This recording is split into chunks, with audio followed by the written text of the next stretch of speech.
आदित्यनाथ की शक्ति का राज। क्या योगी के साथ चलते हैं 84 सिद्ध योगी? क्या ये सिद्ध और महायोगी ही योगी को प्रधानमंत्री भी बनाएंगे? दोस्तों, आज देश ही नहीं पूरी दुनिया में योगी आदित्यनाथ की ताकत का डंका बज रहा है।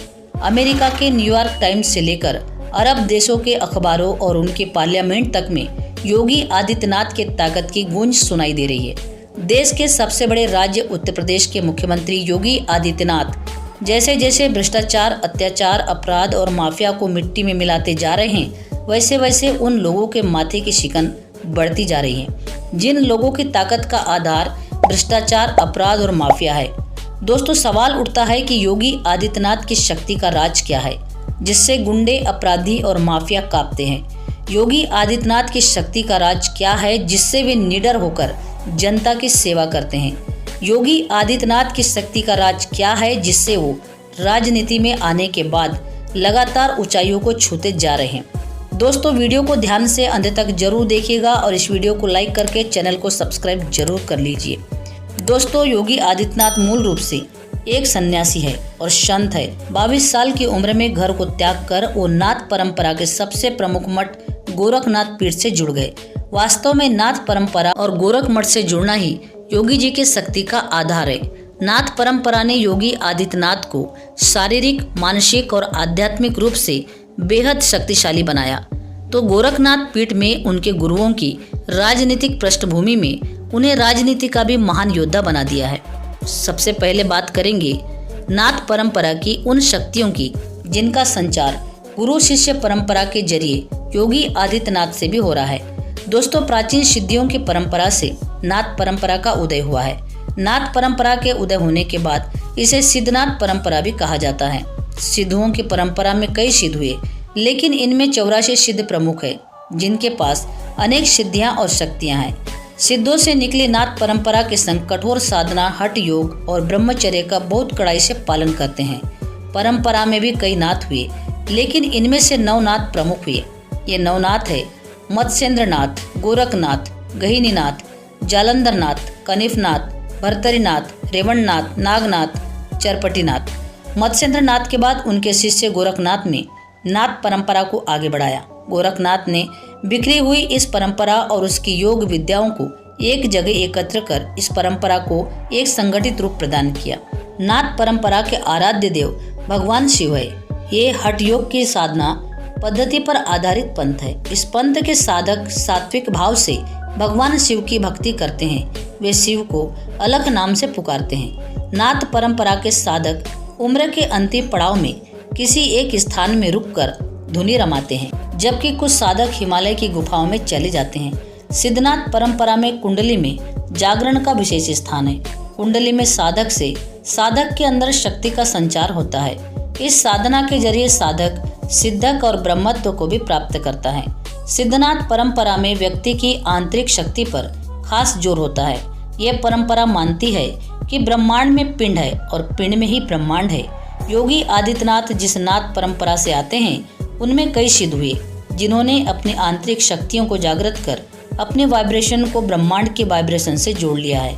उनके लिए इस ब्रह्मांड का कोई भी व्यक्ति या संप्रदाय उनसे अलग नहीं है। वो वही करते हैं जो इस संसार की भलाई के लिए होता है। संसार की भलाई के लिए वो कुछ भी कर सकते हैं, भाग्य बदल सकते हैं, युग बदल सकते हैं, जो नहीं है उसे भी क्रिएट कर सकते हैं। ऐसा माना जाता है कि सिद्ध और नाथ परंपरा में शिवत्व को प्राप्त कर चुके कई महान संतों का आशीर्वाद योगी आदित्यनाथ के साथ हमेशा रहता है। कहा जाता है कि योगी आदित्यनाथ जहाँ भी आते जाते हैं 84 सिद्धों और नवनाथों की कृपा हमेशा उनके साथ रहती है। कहा तो ये भी जाता है कि योगी आदित्यनाथ के भाग्य में मुख्यमंत्री बनने का योग नहीं था, लेकिन इन भाग्य को बदलने वालों सिद्धों और नवनाथों की कृपा से मुख्यमंत्री बने और इन सिद्धों की कृपा रही तो वे एक दिन प्रधानमंत्री भी बन जाएंगे। ये इन सिद्धों की शक्ति है जिनकी वजह से मुख्यमंत्री के तौर पर योगी आदित्यनाथ निडर होकर कई फैसले लेते हैं। सनातन के जिस नाथ परंपरा से योगी आदित्यनाथ आते हैं उसमें किसी भी धर्म या जाति के लिए कोई भेदभाव नहीं है। इस परंपरा की एक ही कसौटी है, संपूर्ण संसार में सात्विक और पॉजिटिव शक्तियों का उत्कर्ष हो और नकारात्मक राक्षसी शक्तियों का नाश हो। इसलिए जब भी नकारात्मक व राक्षसी शक्तियां सिर उठाती है तो योगी आदित्यनाथ उनको कुचलने में जरा भी देर नहीं करते। अब बात करते हैं उस गोरखनाथ पीठ की, जिसके पीठाधीश्वर खुद योगी आदित्यनाथ हैं। इस पीठ का देश की आज़ादी से पहले राजनीति में दखल रहा है। 1920 में गोरखनाथ पीठ के पीठाधीश्वर दिग्विजय नाथ ने कांग्रेस के असहयोग आंदोलन में हिस्सा लिया था। वो 1931 तक कांग्रेस के साथ काम करते रहे, लेकिन जब कांग्रेस ने कम्युनल अवार्ड को स्वीकार कर लिया तब उन्हें लगा कि सनातन हिंदू धर्म को मजबूती से साबित करने की अब जरूरत है, जिसमें पूरे विश्व का कल्याण करने की क्षमता है। दिग्विजय नाथ 1937 में हिंदू महासभा में शामिल हो गए। आज़ादी के बाद 1967 में दिग्विजय नाथ हिंदू महासभा के टिकट पर गोरखपुर के सांसद चुने गए। दिग्विजय नाथ अपने शिष्य अवैधनाथ को भी राजनीति में ले आए। अवैधनाथ 1962, 1967, 1974, 1977 में मनीराम विधानसभा सीट से विधायक चुने गए। 1969 में दिग्विजय नाथ के देहांत के बाद अवैधनाथ गोरख पीठ के पीठाधीश्वर अवैधनाथ श्री पीठाधीश्वर बनने के साथ राजनीति में भी भाग ले रहे थे। अवैधनाथ के उत्तराधिकारी योगी आदित्यनाथ सन 1998 में गोरखपुर से लोकसभा का चुनाव जीतकर 26 साल की उम्र में पहली बार सांसद बने।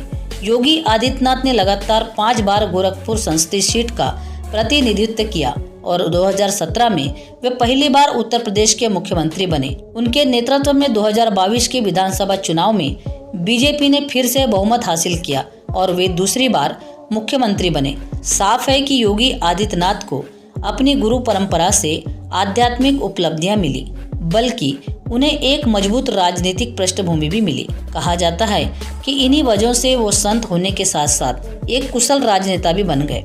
दोस्तों, योगी आदित्यनाथ की इस आध्यात्मिक परंपरा पर ये वीडियो आपको कैसा लगा कमेंट सेक्शन में जरूर बताना। आशा करती हूँ कि ये वीडियो आपको जरूर पसंद आई होगी। अगर वीडियो पसंद आई हो तो इस वीडियो को लाइक करके चैनल को सब्सक्राइब जरूर करना और इस वीडियो को ज़्यादा से ज़्यादा शेयर करना। पूरा वीडियो देखने के लिए आपका बहुत बहुत धन्यवाद।